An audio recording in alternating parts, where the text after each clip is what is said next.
សត្វតែខ្លាញ់អូ my god ចាអរឃើញវីដេអូអូនយប់ឡើងអីឃ្លានអីសក់ទាំងមាត់អីកង្ខឹងអូនណាឥឡូវយើងចូលម្ដងសាច់រឿងយើងវិញម្ដងសាច់រឿងយើងវិញម្ដងចាឃើញក្បាលដំបូងហ្នឹងគឺប្តីកំពុងតែសម្រានបងប្អូននឹងសម្រានម៉ោងម៉ានអត់ម៉ោងបាយល្ងាចហើយម៉ោង6ជាងគាត់ញ៉ាំភ្លាមគាត់ឡើងសម្រានភ្លាមហើយនាងខ្ញុំក៏ឃើញគាត់សម្រានអញ្ចឹងយើងគិតថាប្តីយើងដឹងទ្រលាប់គាត់ទេមកយប់គាត់ញ៉ាំច្រើនដងណាអញ្ចឹងយើងឆ្លៀតពេលទៅរកទិញអីទុកឲ្យគាត់ពេលយប់ហើយទៅទិញគ្រឿងបុកល្ហុងស្ដាច់បដោះជីរណាលេសាស្អីនេះខ្ញុំធ្វើបបរត្រីឲ្យប្តីពេលព្រឹក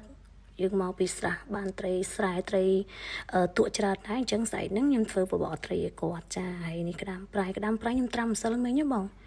ប្អូនខ្ញុំត្រាំម្សិលមិញហើយថ្ងៃនេះគឺខ្ញុំបានហូបហ្មងហើយដូចខ្ញុំនិយាយយើងក្តាមប្រៃខ្ញុំធ្វើស្រួលមែនតែនចាឆ្ងាញ់មកល្មមឲ្យក្តាមប្រៃខែនេះមិនថាយីមិនថាស្មូលបងប្អូនសុទ្ធតែខ្លាញ់ហ្មងហើយឥឡូវខ្ញុំធ្វើកាត់ដាំបាយឲ្យប្តីខ្ញុំបាយឆ្នាំងចាក់បានគាត់ចូលចិត្តហូបបាយឆ្នាំងចាក់ព្រោះបាយឆ្នាំងភ្លើងធម្មតាគឺគាត់អត់សូវចូលចិត្តហូបទេគាត់ចូលចិត្តឆ្នាំងចាក់ជាឬថាដាំបានក្តាំងអញ្ចឹងណាហើយបាយមិនថាបាយមិនថាអំបយបងប្អូនគឺខ្ញុំដាក់ស្លឹកតយដាក់ស្លឹកតយចូលទៅគឺវាកើតឲ្យពេលញ៉ាំទៅវាឈ្ងុយក្អូបមិនថាអំបយថាបាយគឺខ្ញុំចូលចិត្តអញ្ចឹងដាក់ចូលទៅហើយល្ហុងនេះនៅសល់កូនទូចមួយនៅក្នុងខ្ញុំក៏បានរហូតដល់ត្រាំតកតែឡើយមានតកសាប់វាដាក់ចូលទូតករឹងសិនទៅហើយបងប្អូនមើលក្តាមប្រៃអ៊ុយខុនសុំឲ្យខ្ញុំនិយាយហើយណាខ្ញុំនិយាយកាត់វីដេអូក្រោយណាលេបទឹកមាត់ហ្មងនិយាយវិញហើយយើងក៏ធ្វើការ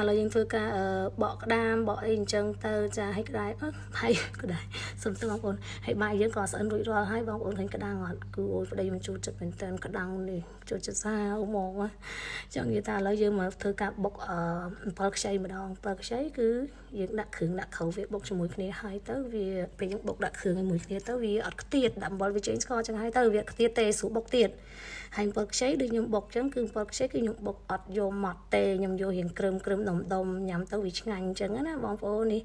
តាមដែលខាងផ្ទះខ្ញុំបុកខ្លាចពេលខ្លះយើងបុកម៉ត់ពេកละลายហើយអត់ឆ្ងាញ់ទៀតបុកប៉ុណ្ណឹងឆ្ងាញ់ល្មមហ្មងគឺដាក់ជាមួយត្រីចៀនទៀតបងប្អូនបាយ2ចាននឹងណាទេត្រីចៀនដែលខ្ញុំថត់មិញខ្ញុំប្លាក់មកវាស្រះហ្នឹងណាចាឥឡូវខ្ញុំធ្វើកាត់បុកល្ហុងម្ដងបងប្អូនឃើញថាហើយចាំម្ទេសច្រើន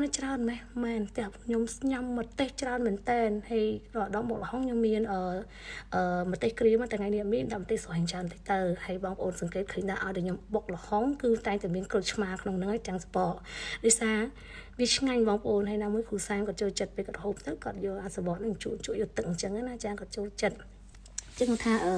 អូយមើលហ្វុកល្ហុងដែរលើកទឹកមាត់ដែរចឹងហើយចំណងចំណូលចិត្តខុសគ្នាចាហើយល្ហុងនេះបងប្អូនឃើញថាខ្ញុំដាក់ទៅហេតុអីបើខ្ញុំអត់បុកដោយសារល្ហុងខ្ញុំយកមកហ្នឹងគឺវាអត់សូវ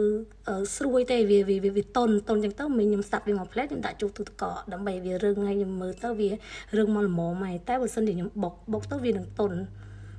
អញ្ចឹងបងប្អូនអញ្ចឹងខ្ញុំអត់បុកទេខ្ញុំស្វល់វាវិញអញ្ចឹងវានៅមានអារឹងស្រួយអញ្ចឹងវាឆ្ងាញ់វាយើងបុកទៅគឺវាតុនជាងនឹងទៀតអញ្ចឹងវារសជាតិវាអត់ឆ្ងាញ់ទេចាហើយក៏គោសោះគោចោះគោឡើងបងប្អូនមើលអូយក្តាមខ្ញុំនិយាយមែនខ្ញុំទៅសើហ្មងខែនេះគឺមិនថានិយាយមិនថាឈ្មោះគឺពងពេញពោះហ្មងហើយបងប្អូនមើលនេះដាក់មួយម៉ាត់មកជាតិសាហាវមែនតើនេះក្តាមខ្ញុំនេះគឺខ្ញុំត្រាំតែមួយថ្ងៃទេហើយត្រាំស្រួលទេខ្ញុំត្រាំទឹកត្រីជាមួយទឹកយើងធម្មតាហ្នឹងត្រាំទៅប៉ុណ្ណឹងត្រាំវាដាក់ចូលនៅក្នុងទឹកត្រីហ្នឹងដាក់ទឹកត្រីនឹងទឹកធម្មតាដាក់ចូលហើយយើងដាក់ចូលទូទឹកកកទៅស្អីឡើងបានហូប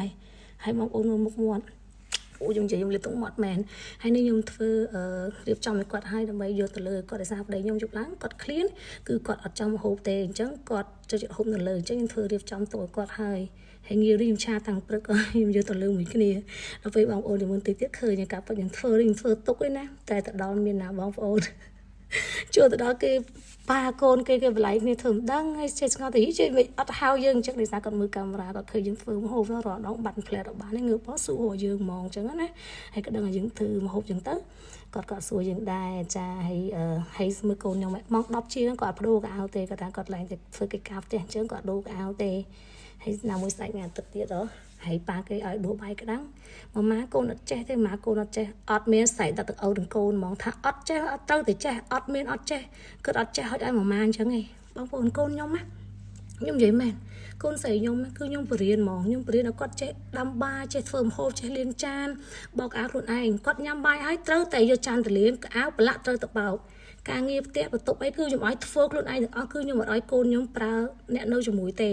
ខ្ញុំទម្លាប់កូនខ្ញុំអញ្ចឹងពេលខ្លះគាត់ដើរទៅស្រុកគេដើរទៅណាទៅឯងគាត់ចេះមើលថែខ្លួនឯងស្រាប់អញ្ចឹងណាកុំឲ្យគាត់មានទីពឹងហើយជាពិសេសកូនជាងស្រីទៀតអញ្ចឹងយើងព្យាយាមបរៀនឲ្យគាត់ចេះកិច្ចការផ្ទះនេះឲ្យបានច្រើន